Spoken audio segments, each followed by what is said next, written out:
Hola, buen día. Esta es la tercera parte de nuestro proyecto integrador de la materia de inteligencia artificial, el cual el proyecto lleva por nombre la identificación de semillas. Mi equipo está conformado por Juan Carlos Montes López, Juan Carlos Chávez Playa y su servidor Luis Roberto Jiménez Canal. En este mismo orden es como vamos a exponer lo siguiente, así es de que comenzamos. Bueno, me presento, mi nombre es Juan Carlos Montes y les voy a presentar la parte introductoria de nuestro proyecto, el cual se llama Identificación de Semillas. Este proyecto se va a basar en una inteligencia artificial o una red neuronal, el cual va a identificar varias clases o algunas variedades de semillas. Antes de empezar a hablar sobre el cálculo de los features o de las características que tenemos de los datos de las semillas, haremos un breve repaso sobre aquellas características que tenemos, las cuales son: la primera sería la área, denotada por la letra A; la segunda sería el perímetro, denotado por la letra P; el tercero, compacidad, que es denotada por la letra C, y en el cual su fórmula para sacar lo que es la compacidad sería 4pi por lo que es la área entre el perímetro elevado al cuadrado. La próxima sería longitud del grano, la quinta sería ancho del grano, la sexta coeficiente de asimetría del grano, la séptima longitud del surco del grano, y la 8 son las clases o las etiquetas que queremos que identifique, en este caso 3 variedades: variedad 1 que es cama, variedad 2 que es rosa y variedad 3 que es canadía. Nuestros features principales van a ser la longitud y el ancho del grano, ya que al medir estos parámetros podemos calcular el área y el perímetro del grano, y de estos otros dos parámetros podemos usarlo para calcular la compacidad, que es la fórmula que les mencioné anteriormente. Se hacen el resto de mediciones y ya bajo esos datos determinamos qué tipo o qué clase de variedad de granos tenemos. En este caso son granos de trigo. De paso, vamos a repasar lo que hicimos en el avance anterior, en el cual hemos importado los datos y los hemos representado por medio de una gráfica que se encargó de clasificar cada tipo de variedad con un color para saber a qué clase o tipo de grano pertenece. En este caso voy a explicar lo que es el código, las primeras líneas de código. En la primera línea de código tenemos lo que es la variable seed, que sería semilla en inglés, en el cual vamos a leer el archivo .csv, que tenemos los datos o las características de las semillas. En este caso, con el comando readTable vamos a importar lo que son los datos en una tabla. En la segunda línea de código tenemos lo que es removeVars, que es el comando para remover las variables de la tabla que le indiquemos, las variables que sean innecesarias. En este caso, para nosotros las variables innecesarias serían var9 y var10, por lo cual tendríamos solo 8 características o columnas esenciales para nuestra tabla seed. En la siguiente línea de comando sería lo que es la función GSScatter, que es la función que nos va a hacer una gráfica de dispersión de los features que le indiquemos, en este caso de nuestra columna seed, de nuestra table seed. Vamos a agarrar lo que es el feature o la columna de longitud del grano y el ancho del grano, y en esta la vamos a clasificar por la variedad. El siguiente comando sería xlabel, en el cual vamos a pasarle el string en el cual queremos que se llame el eje horizontal. Igual con ylabel, que vamos a pasar el título o la string del eje vertical. En este caso, el eje horizontal o X sería la longitud del grano y el eje vertical o Y sería el ancho del grano. Después tenemos lo que es la leyenda, denotamos con el comando legend las 3 clases que queremos tener: la variedad 1, la variedad 2 y la variedad 3. En el siguiente tenemos lo que es el title, title.string, que va a ser el título de lo que es la leyenda en nuestra gráfica. Y finalmente tenemos el comando axis equal, que esta función sirve para especificar los límites de los ejes de nuestra gráfica y así acomodar los datos de una mejor manera. A continuación lo dejo con mi compañero Chávez para que dé continuidad a la explicación de nuestro proyecto. Y bueno, esta es la gráfica de dispersión generada por nuestro código anterior. Podemos ver que están clasificados por color dependiendo de la variedad del grano. Si bien los tenemos clasificados por color y están ubicados en distintas regiones, no podemos negar que hay puntos que se juntan o se meten en otra zona. Este es un detalle a corregir por medio del entrenamiento para después probarlo hasta obtener una precisión mayor. Pero en este avance no hablaremos sobre los entrenamientos. Aquí lo que queremos remarcar son los cálculos. No existe una forma de hacer la ingeniería de datos como tal. Es decir, no hay una fórmula o una receta que nos digan cómo aplicar el término, pero durante el curso aprendimos algunas formas de llevar a cabo el proceso. En este caso vamos a elegir dos. El método de rangos. Este cálculo nos sirve para manifestar la diferencia entre el valor máximo y el valor mínimo de los datos, obteniendo la dispersión total. O sea que podemos observar qué tan grande podría llegar a ser una variación o un cambio. Al obtener rangos, los podemos utilizar para tener relación de aspecto, que es la proporción entre un alto y un ancho. En este caso, la longitud y el ancho del grano. El segundo método que podemos utilizar es el de correlaciones.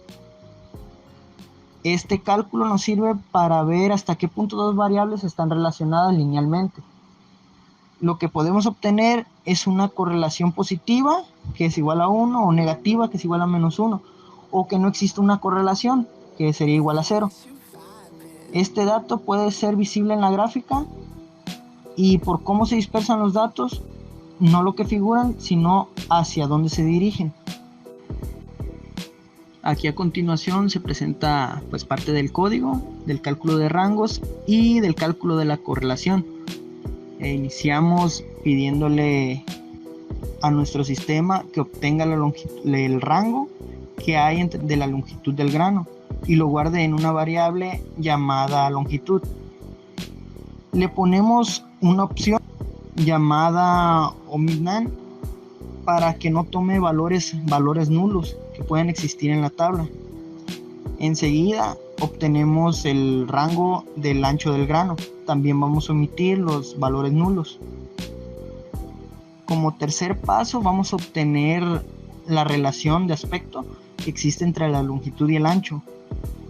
Esto se va a hacer dividiendo la longitud entre el ancho, como lo dije anteriormente, y se va a guardar en una variable llamada arraySeed. El segundo método lo vamos a hacer, como lo mencioné, vamos a hacer el cálculo de la correlación. En este caso va a ser en base a la longitud y el ancho del grano. La correlación nos sirve para saber la dirección y proporcionalidad entre dos variables. De hecho, la correlación de la gráfica es positiva, ya que parte desde el origen hacia el cuadrante positivo.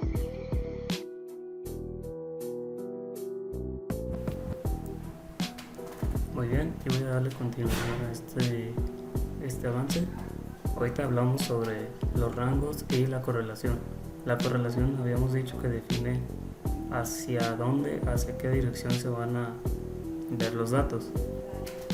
Aquí pues se ve que parten desde el origen y se van por todo el cuadrante positivo. Como pueden ver, no hay datos negativos en ningún eje, ni en el horizontal y ni en el vertical.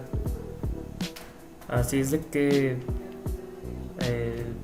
repasando un poquito lo que son las correlaciones teóricamente, esto quiere decir que es una correlación positiva, pero para probar o comprobar, mejor dicho, que esto que estamos diciendo es cierto, vamos a ir a hacer lo siguiente.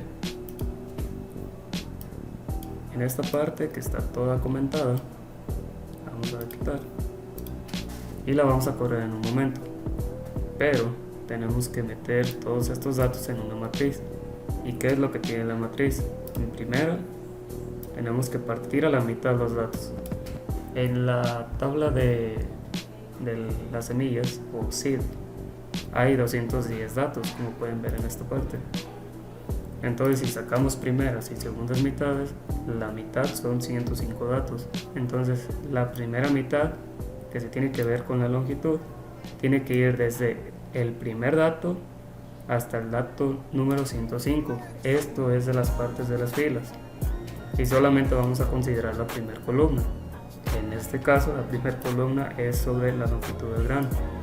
Solamente con eso. Lo mismo vamos a hacer con el ancho. Y nuevamente, otra vez estas mismas cantidades, porque son la mitad. Ahora hacemos lo mismo con la segunda mitad de la longitud, que esta vez tiene que ir desde la fila 106 hasta el último dato, que es el 210, y lo mismo en la primera columna. Aquí es lo mismo, segunda mitad con el ancho del grano y las mismas cantidades de las filas y de las columnas. Vamos a meter todos estos datos dentro de una matriz, que es la que nos va a permitir separar en cuatro columnas, y nos va a hacer ver esto más fácil, porque a la hora de que lo metamos en una correlación nos va a dar 4 columnas otra vez, pero aquí lo importante es que la diagonal principal nos tiene que resultar de 1. En todo tiene que ser 1. De esta manera vamos a decir, o vamos a poder comprobar, que esta correlación de la gráfica, vamos a correrlo para ver la gráfica una vez más. Esta correlación de la gráfica sí es 1, porque están en un cuadrante positivo y pues van desde el origen y se va dispersando todos los puntos, todos los datos que tenemos aquí hacia el cuadrante positivo. Aquí en el command window vamos a poder apreciar esa parte. Miren, desde aquí hasta acá arriba vamos a poder apreciar lo que son las primeras y segundas mitades. Aquí, justamente aquí. Esta es la primera mitad de longitud, la primera mitad del ancho, la segunda mitad de longitud y la segunda mitad de ancho, en ese orden. Y respectivamente en la correlación de esta matriz va a ser lo mismo, están distribuidas de la misma manera. Aquí tenemos 1, aquí tenemos 1, aquí también y aquí también. Esto es la diagonal principal y esto es lo que nos comprueba que efectivamente nuestra gráfica es de una correlación positiva, porque en toda la diagonal de esta matriz, la diagonal principal, nos está dando 1, 1. Ahora vamos a explicar la última parte de nuestro código.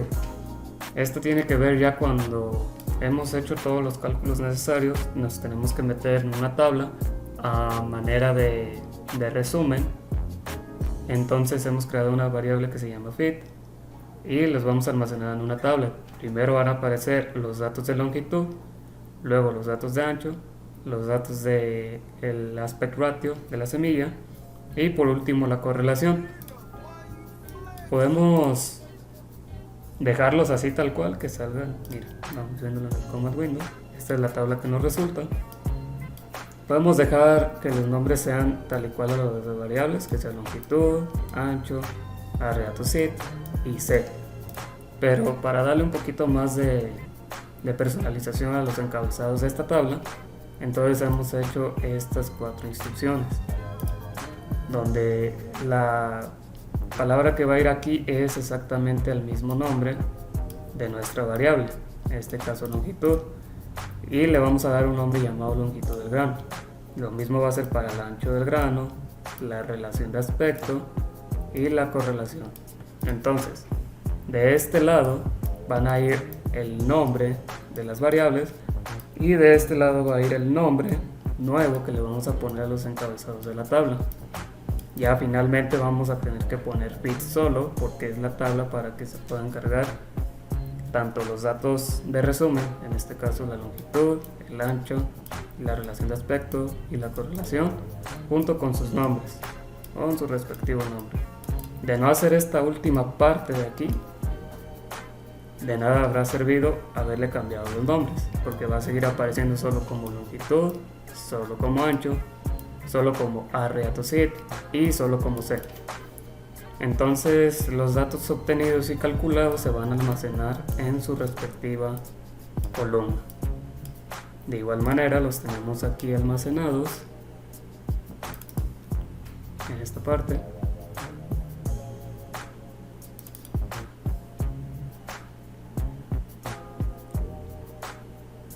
Más que cargue, y como pueden ver están los mismos datos que aquí y tienen su nombre cambiado. De hecho, de no haber puesto esta línea de aquí de fit nada más para cargar la tabla con todos sus nombres, aquí en el command window no nos hubiera aparecido estos cambios de nombre. Sin embargo, en la tabla, en esta que acabamos de cargar, sí hubieran aparecido, pero como todos los resultados están basándose en el command window, es por eso que quisimos dejarlos mejor aquí, porque es más fácil de verlos que antes que acceder acá. Pero de todas maneras en el workspace está, ya si queremos acceder a ellos de otra manera que no sea viéndolo de aquí en el command window. Y muy bien, esta es por hoy todos los avances que queremos presentar en esta tercera entrega de la identificación de semillas. Muchas gracias por su atención.